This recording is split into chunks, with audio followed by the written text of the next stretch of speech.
हरे कृष्णा। गीता अमृतम में आप सभी का स्वागत है। हम आ गए हैं भगवत गीता अध्याय 9 श्लोक क्रमांक 13। पिछले 2 श्लोकों में हमने देखा कि भगवान कृष्ण कहते हैं जो मेरे शरीर को साधारण शरीर मानते हैं उनकी प्रवृत्ति आसुरी और राक्षसी हो जाती है। जो भगवान कृष्ण को साधारण जीव मानते हैं उनका कर्म, उनका ज्ञान, उनकी अष्टांग योग की साधना विफल हो जाती है। इसके विपरीत जो भगवान कृष्ण के शरीर को दिव्य मानते हैं और इस भौतिक जगत का भाग नहीं मानते, उनके लिए भगवान कृष्ण क्या कहते हैं ये इस श्लोक में भगवान स्वयं कहते हैं। तो भगवत गीता अध्याय 9 श्लोक क्रमांक 13 भगवान कृष्ण कहते हैं, महात्मानस्तु मां पार्थ देवीं प्रकृतिम आश्रितः भजन्ते अनन्या मनसो ज्ञात्वा भूत आदिम अव्ययम। भगवान कृष्ण कहते हैं, हे पार्थ, मोह मुक्त महात्मा जन दैवी प्रकृति के संरक्षण में रहते हैं। वे पूर्णतः भक्ति में निमग्न रहते हैं क्योंकि वे मुझे आदि तथा अविनाशी भगवान के रूप में जानते हैं। देखिए, भगवान कृष्ण कहते हैं कि जब तक जीव मेरे को भूत आदि और अव्ययम यानी कि भूत आदि सभी जीवों का उद्गम और अव्ययम अविनाशी नहीं मानता है, वो मेरी सेवा नहीं कर पाएगा। तो जीवात्मा देखिए आध्यात्मिक प्रकृति से भौतिक प्रकृति में आया किस लिए है? ये इधर भोग करने के लिए आया है। तो भगवान जब यहाँ पे आते हैं तो वो भोग करने के लिए नहीं आते हैं, वो भौतिक प्रकृति में जो जकड़े हुए लोग हैं उनका उद्धार करने के लिए आते हैं। हम सिर्फ जीव हैं, लेकिन भगवान ये परम जीव है और भगवान परम जीव है। अगर हमको भगवान की सेवा करनी है, देखिए जीवेर स्वरूप है नित्य कृष्ण दास। हम सब भगवान कृष्ण के अंश हैं और अंश रूप में हम सबका कर्तव्य है भगवान कृष्ण की सेवा करना। तो जब हम भगवान कृष्ण की सेवा करेंगे कोई आदमी, तो उसको कम से कम 2 बातें जानना जरूरी है। अगर किसी व्यक्ति को महात्मा बनना है भगवान की नज़रों में, तो उसको 2 बातें जानना जरूरी है। एक तो ये कि भगवान कृष्ण इस भौतिक प्रकृति का भाग नहीं है। दूसरा कि वो अपने आध्यात्मिक पद से कभी नीचे नहीं आते। तो ये जानेंगे तो वो महात्मा कहलाएगा। इस अध्याय के 4थे श्लोक में भगवान कृष्ण ने मत स्थानी शब्द बोला है। मत स्थानी यानी कि भगवान कृष्ण कहते हैं कि सब कुछ मुझ में है। भौतिक जगत है या आध्यात्मिक जगत है, सब कुछ मेरे ऊपर आश्रित है। हम जीव हैं, तो हम हमारे ऊपर कोई आश्रित है क्या? हमारे ऊपर कोई आश्रित नहीं है। हम सबका अलग अलग अस्तित्व है।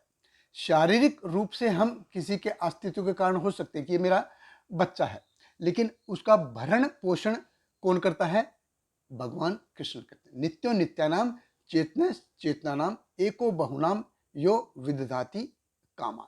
उनका भरण पोषण जो करते हैं सिर्फ भगवान कृष्ण ही सबका भरण पोषण करता है।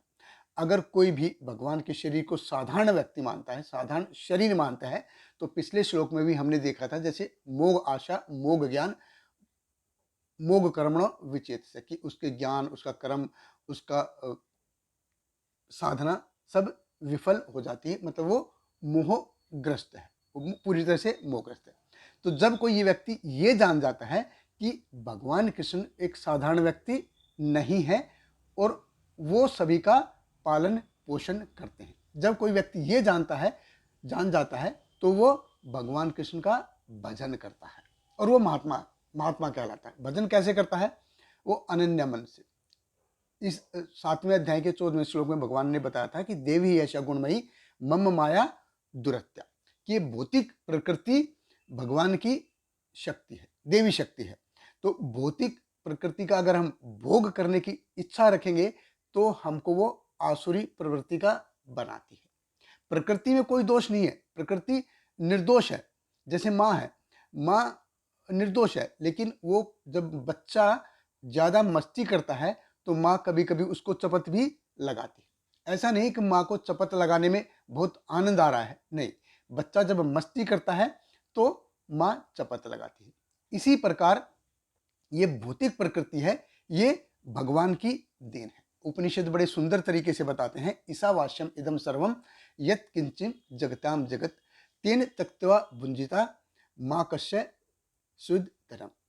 कि ये जो कुछ हमको दिखता है और जो कुछ हमारी दृष्टि से अगोचर है, ये सब क्या है? ये सब भगवान की देन है। और इसका हमको भोग करना है तो कैसे करना है? बहुत ही सावधानी पूर्वक करना है। जो साधु होता है वो सोसाइटी से लेता कम है लेकिन उसको देता ज्यादा है।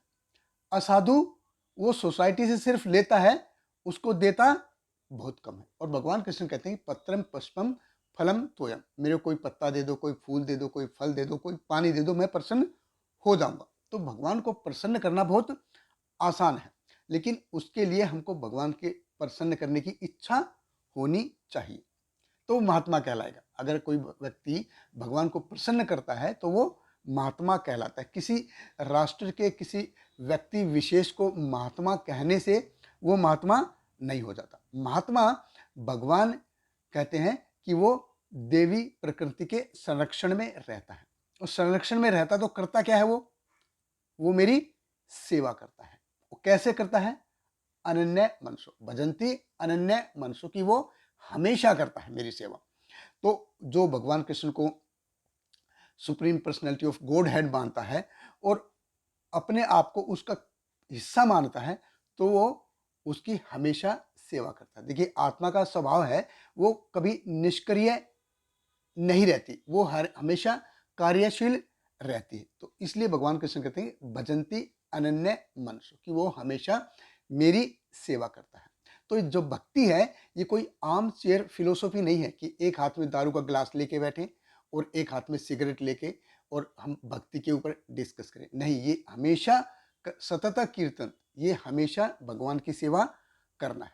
इसीलिए श्रील प्रभुपाद जी भक्ति को सिर्फ भक्ति नहीं कहते, वो भक्ति में सेवा कहते हैं। बहुत बहुत धन्यवाद। हरे कृष्णा। श्रील प्रभुपाद की जय। हरे कृष्णा कृष्ण कृष्ण हरे हरे, हरे रामा राम राम हरे हरे।